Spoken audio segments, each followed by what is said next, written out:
আমি আনোয়ারুল, আমার ছাদ বাগানে আপনাদের স্বাগতম। এই ছাদ বাগানে 270টি গাছ আছে। অনেক গাছ এরই মধ্যে মারা গিয়েছে, বিশেষ করে 4টে থেকে 5টি গাছ এর মধ্যে মারা গিয়েছে। প্রখর তাপে পাতা পুড়ে গিয়েছে এবং আম গাছগুলোকে আমি বাঁচিয়ে রাখতে পারছি না। আম গাছগুলো প্রায়ই সময় আম গাছগুলো দেখা যাচ্ছে গোড়ায় জল জমে মারা যাচ্ছে, একটু জল বেশি হলে মারা যাচ্ছে।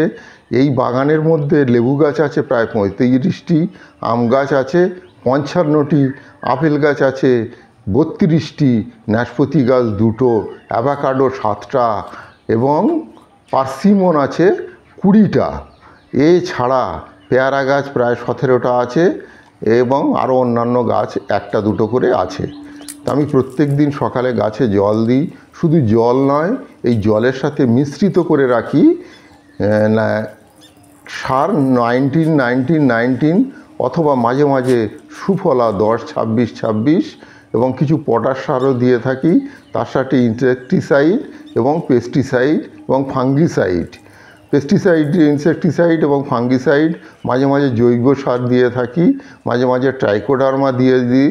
এছাড়া গাছগুলো বেশ সতেজ আছে। আঙ্গুর গাছটা খুব ভালো এবং 17টি যে গাছ আছে, বিভিন্ন ধরনের গাছ 270টি আছে, তার মধ্যে বেশিরভাগই গাছ আম গাছ, পেয়ারা গাছ, আপেল গাছ, নাশপাতি গাছ, অ্যাভোকাডো, পার্সিমন, আঙ্গুর এবং এছাড়া আছে লটকন গাছ একটি আছে এবং আরও অন্যান্য গাছ আছে। লেবু গাছ প্রায় অনেকগুলোই আছে, বিভিন্ন ধরনের লেবু, বিভিন্ন প্রজাতির লেবু।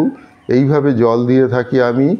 গাছে সূর্য ওঠার আগে জল স্নান করিয়ে দিই এবং বিকালে আমার ওয়াইফ পাইপে করে জল গাছের গোড়ায় বেশি বেশি করে দেয়।